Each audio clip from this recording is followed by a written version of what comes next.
बाबरी के नीचे कोई राम मंदिर नहीं मिला था। क्या मिलॉट कर रहे सुप्रीम कोर्ट की अवमानना। जस्टिस नरीमन के इस बयान से कटा बवाल। बाबरी मस्जिद विध्वंस मामला अब लगातार विवादों में है और इससे जुड़ी चर्चाएं तेज हैं। वर्ष 2019 में सुप्रीम कोर्ट की 5 जजों की पीठ, जिसमें तत्कालीन चीफ जस्टिस रंजन गोगोई भी शामिल थे, अयोध्या में विवादित भूमि को राम मंदिर के निर्माण के लिए सौंपने को ऐतिहासिक निर्णय इन्होंने सुनाया था। हालांकि अब सुप्रीम कोर्ट के ही एक पूर्व जस्टिस नरीमन ने इस फैसले पर गंभीर सवाल उठाए। जस्टिस नरीमन ने बाबरी मस्जिद विध्वंस से जुड़ी कानूनी प्रक्रिया पर अपनी असहमति जताते हुए इसे सेकुलरिज्म के सिद्धांतों के खिलाफ बता दिया। उन्होंने विशेष रूप से 2019 के फैसले की आलोचना की, जिसमें विवादित स्थल पर राम मंदिर के निर्माण की अनुमति दी गई। जस्टिस नरीमन ने इसे न्याय का बड़ा मजाक करार करते हुए कहा, इस फैसले में सेक्युलरिज्म का कोई स्थान नहीं है, पालन नहीं हुआ। जस्टिस नरीमन ने कहा कि सुप्रीम कोर्ट ने माना था कि बाबरी मस्जिद के नीचे कोई राम मंदिर नहीं था, लेकिन इसके बावजूद पूरा विवादित स्थल हिंदू पक्ष को सौंप दिया गया। जस्टिस नरीमन के अनुसार कोर्ट ने यह भी माना कि 1857 से 1949 तक मुसलमानों द्वारा इस स्थल पर नमाज पढ़ी जाती थी।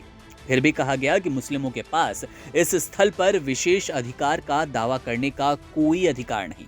ये न्याय के सिद्धांतों से न्याय नहीं करता था और एक गंभीर समस्या थी। पूर्व जस्टिस नरीमन ने बाबरी मस्जिद विध्वंस के बाद चलाए गए ट्रायल पर भी सवाल किए। उन्होंने कहा कि सुप्रीम कोर्ट के हस्तक्षेप के बावजूद बीजेपी के कई प्रमुख नेताओं को इस मामले से बरी कर दिया गया। इसके साथ ही उन्होंने लिब्राहन आयोग और राष्ट्रपति संदर्भ के बारे में टिप्पणी की, जिसमें उन्होंने सरकार के कार्रवाइयों पर सवाल उठाया और उसे भ्रामक और शरारतपूर्ण बताया। जस्टिस नरीमन ने कहा कि लिब्राहन आयोग 17 साल तक निष्क्रिय रहा और फिर 2009 में अपनी रिपोर्ट दी।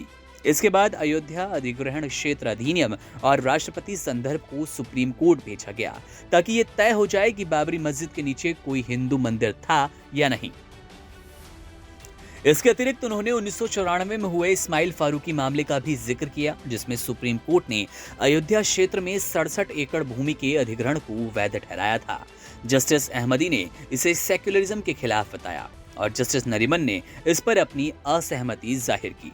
नरीमन ने कहा कि भारतीय पुरातत्व सर्वेक्षण यानी कि ASI की रिपोर्ट में शैव, बौद्ध और जैन संस्कृतियों के चिन्ह पाए गए, लेकिन सुप्रीम कोर्ट ने बाबरी मस्जिद के नीचे राम मंदिर न होने के बावजूद ये माना कि मुस्लिमों के पास इस स्थल पर कोई विशेष अधिकार नहीं था।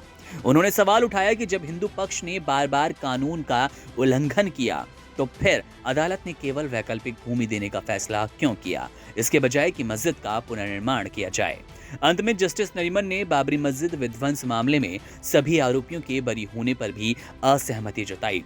उन्होंने कहा कि जिन न्यायाधीशों ने यह फैसला दिया, उन्हें सेवानिवृत्ति के बाद उत्तर प्रदेश के उप लोकायुक्त के रूप में नियुक्त किया गया, जो कि देश की स्थिति को दर्शाता है। जस्टिस नरीमन के अनुसार यह निर्णय भारतीय संविधान और उसके सेक्युलरिज्म के सिद्धांतों के खिलाफ है।